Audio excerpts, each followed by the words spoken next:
कृपया बाटोमा असहजीकरण भएको खण्डमा उहाँलाई असहज हुनेछ र आउन अप्ठ्यारो हुनेछ। कृपया मञ्चमा आउने बाटो खुल्ला गरिदिनु म विनम्र अनुरोध गर्दछु। कृपया हामी सबै नागरिक हौँ, गाह्रो हुन्छ, त्यसैले गर्दा उहाँलाई आउने वातावरण सिर्जना गरिदिन म अनुरोध गर्छु। हामी सबै छौँ, समय छौँ, कृपया सबै तरिकाले उहाँलाई अगाडि आउने वातावरण सिर्जना गरिदिन म विनम्र अनुरोध गर्दछु।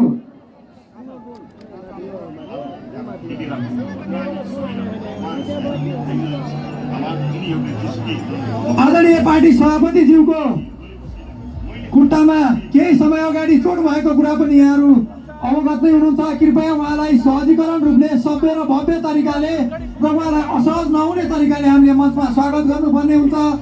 हाम्रो संस्कार, संस्कृति र हाम्रो सभ्यता र हाम्रो सभ्यपनलाई हामीले भुल्न हुँदैन। कृपया उहाँका लागि बाटो खुल्ला गरिदिन म सम्पूर्ण आम दाजुभाइ दिदीबहिनीहरूमा विनम्र अनुरोध गर्दछु। कृपया उहाँलाई सहजीकरणका लागि अनुरोध गर्दछु। सहजीकरण गरिदिन म सम्पूर्ण आदरणीय व्यक्तित्वज्यूहरूमा म अनुरोध गर्दछु।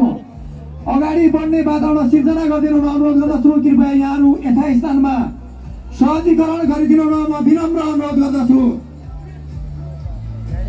तपाईँ हाम्रो मुलुकको भाग्य र भविष्य जसको हातमा छ त्यो व्यक्तिलाई हामीले सहजीकरण गरेनौँ भने यो मुलुकको बागडोर कसरी सम्हाल्न सक्नुहुन्छ उहाँले। कृपया सहजीकरणका लागि म विनम्र अनुरोध गर्दछु। यो बिचमा बोतल फाल्ने काम पनि कसैले नगर्नु होला। हाम्रो माथि ड्रोनहरूको पनि निगरानी रहेको कुरा म अवगत गराउँछु।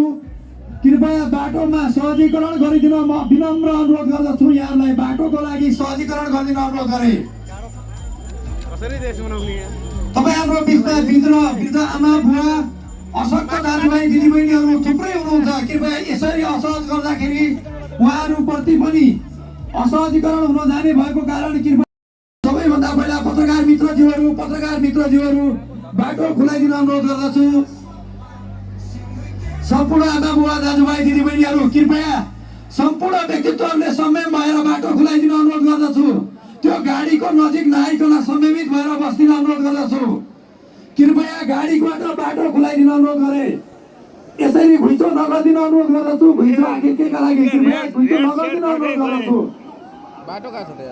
र्याबको साथीहरू सबैजनालाई पछाडितिर धकेलिदिन अनुरोध गरे। र्याबको साथीहरूले बिस्तारै उहाँहरूलाई पछाडि जान अनुरोध गरे। कृपया बाटो खुलाइदिन। यहाँ अगाडिपट्टि रहनुभएका साथीहरू गाडीका लागि बाटो खुलाइदिन अनुरोध गरे। बाटो खुलाइदिन अनुरोध गरे। हाम्रो सभालाई उहाँले सम्बोधन गर्ने सहज वातावरण सिर्जना गरिदिन म अनुरोध गर्दछु। कृपया सहज वातावरण सिर्जना गरिदिन अनुरोध गर्दछु। यो मञ्चको अगाडिपट्टि रहनुभएका सबै व्यक्तिहरूलाई यताउता लागिदिन अनुरोध गरे। कृपया मञ्चको अगाडिपट्टि रहनुभएका व्यक्तिहरू छेउतिर गइदिन अनुरोध गरे। मञ्चको अगाडिपट्टि रहनुभएका व्यक्तित्वहरू यतापट्टि भइदिन अनुरोध गरे। मञ्चको अगाडिपट्टिका व्यक्तित्वहरू मञ्चको अगाडिपट्टि जो हुनुहुन्छ कृपया अलि यता भइदिन अनुरोध गरे। मञ्चको अगाडिपट्टिका व्यक्तित्वहरू मञ्चको अगाडिपट्टि रहनुभएका आदरणीय दाजुभाइ दिदीबहिनीहरू कृपया बाटो खुलाइदिन अनुरोध गरे। मैले तपाईँहरूलाई बिन्ती बिसाउँछु यो मञ्चबाट। तपाईँ हाम्रो नेतालाई यसरी असहजीकरण गर्यौँ भने यो मुलुकको बागडोर कसरी सम्हाल्न सक्छौँ? किन यसरी असहज गरिराखेका छौँ? यसले गर्दा समग्र रूपमा असहज नगरिदिन अनुरोध गरे।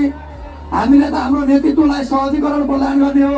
यो मुलुकको भाग्य र भविष्य उहाँको हातमा छ। तपाईँ हाम्रो आशा र भरोसाको दियो हो। त्यसैले कृपया सहजीकरण गरिदिन अनुरोध गरे।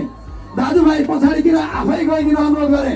पछाडितिर तानिदिन अनुरोध गरे। सबै साथीहरूलाई अलिक पछाडितिर, कृपया यतातिरका साथीहरूले पनि अलिक पछाडितिर धकेलिदिन अनुरोध गरे। कृपया तपाईँहरूको बिचमा म विनम्र अनुरोध बिसाउँछु। कृपया अगाडितिरका साथीहरू थप है, अगाडितिरकोहरू बाटो सहज गरिदिन म विनम्र अनुरोध गर्दछु। कृपया बाटो सहजीकरण गरिदिन अनुरोध गरे। मैले विनम्र अगाडि नबढिदिनु होला, पछाडितिर धकेलिदिन यति सहयोगको मैले अनुरोध गरे। तपाईँ हामीले देख्ने नै छौँ, यो मञ्चबाट देख्नेछौँ। तपाईँ हामी यो मञ्चबाट देख्न तयार हो कि होइन, हामी इच्छुक हो कि होइन? कृपया यदि हामी हाम्रो नेतालाई यो मञ्चबाट देख्न इच्छा जाहेर गरेका हौँ भने पछाडितिर गइदिन म अनुरोध गर्दछु। आदरणीय दाजुभाइ दिदीबहिनीहरू पछाडितिर गइदिन म अनुरोध गर्दछु। साथीहरू युवा जेन्जी साथीहरू पछाडितिर गइदिन अनुरोध गरिदियो। तपाईँ हाम्रो नेतृत्व हो। जसप्रति तपाईँ हामीले विश्वास व्यक्त गरेका छौँ, आँखा चिम्म गरेर विश्वास व्यक्त गरेका छौँ, ७० जना युवाहरूको बलिदानीलाई विश्वास गरेका छौँ। कृपया पछाडितिर गइदिनु म अनुरोध गरेँ। युवा जेन्जी साथीहरूले नै यो सहजीकरण गरिदिन अनुरोध गरेँ। तपाईँहरू नै यो मुलुकको भाग्य र भविष्य हो। युवा